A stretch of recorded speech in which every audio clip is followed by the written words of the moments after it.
سلام بچه‌ها، چطورید؟ خیلی خوش اومدید به کانال خودتون یا همون هنز آموزش وایتی. لطفا تا برسید چنل ما رو سابسکرایب کنید، برای دوستاتون شیر کنید. تنها حمایتی که میتونید از ما بکنید. دمتون گرم.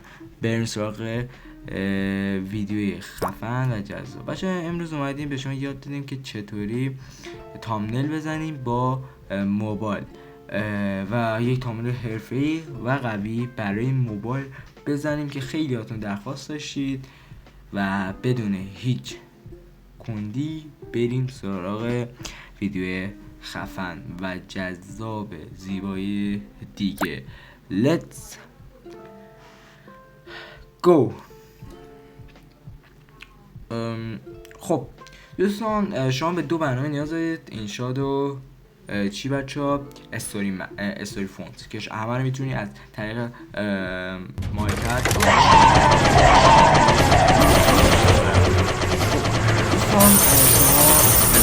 ابتدا اینشاد رو باز کنید. با محیطش هم کامل توضیح میدیم، فقط برای تامنیل دیگه.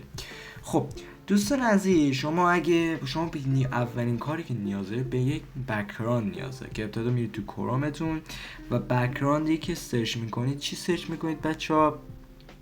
سرچ میکنید یوتیوب بک‌گراند تامنیل که همینجوری دارید تو تصویر میبینید. یوتیوب بک‌گراند تامنیل و بک‌گراند های خیلی خیلی زیبایی داره که شما میتونید روبروی هر مثلا روبروی تامنیل مثل گیم و بک‌گراند های گیمی خیلی خیلی قوی رو میاره، مثلا آموزش، مثلا گرافیک یا گریدنت چه ترکیب از رنگ های چندین، مثلا روشن به تیره میره. اینا رو همه رو شما یاد میدیم ان شاءالله. بریم سراغ اینو دانلود کردین، میرین تو اینشو بک‌گراندتون رو باز کنید و اینو 16:9 کنید. ابعادش رو محصول کلیک میکنید و 16:9 قرار میدیدش. وقتی که قرار دادید، من اینجا اشتباه کردم. خب برمیگردیم اینجا. عکسی که من از قبل داشتم رو میارید، میتونید شما عکس خودتون بذارید یا عکسایی که من در چنل تلگرام قرار میتونید اینا رو بردارید و کیف کنید.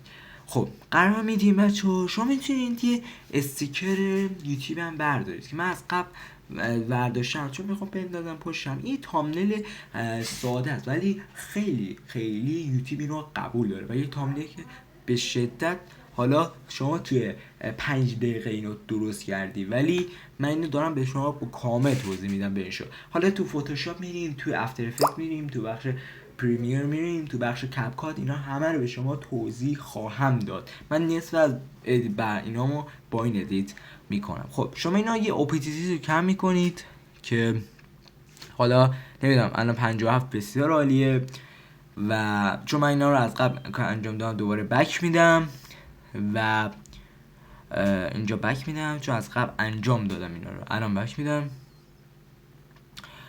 و اینو که انجام دادم میارم. خب شما بچه حالا میری سراغ چی؟ میری سراغ برنامه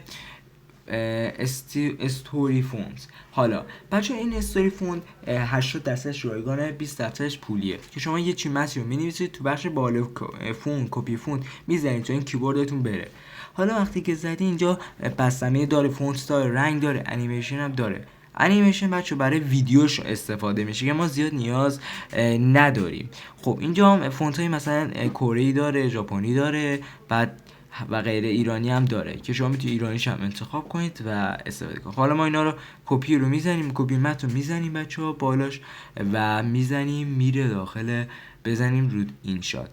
وقتی زدیم میاد تو بخش تصویرها، آموزش تامنیل رو بزرگ میکنین، روتیتش میکنین به سمت چپ، زاویه 260 درجه باشه فکر کنم یا نمیدونم حالا، و اینو حالا اینو شکل میکنیم و اینو میچرخونیم و به همین راحتی شما میتونید یک تامنیل بسیار بسیار بسیار خوب و زیبایی رو بزنید. و این تامنیل ها بسیار تامنیل های ساده ولی خفنی هستن که روش ما میگیم، خیلی ها میگن روش خیلی کار شده ولی ما اینها رو از روی کار زیاد نمیم و ما اینها رو توی 5 دقیقه نهایتا 5 دقیقه اینو درست میکنیم و شما میتونید اینا رو حالا تغییراتی بدید، تغییر تامنیلش رو قرار بدید و جاهای مناسب رو بذارید و قرار میدید. دمتون گرم. تا ویدیو بعد خفن‌تر بر شما رو خود بزرگ بخشنده میسپارم. علی یارتون، خدا نگهدارتون.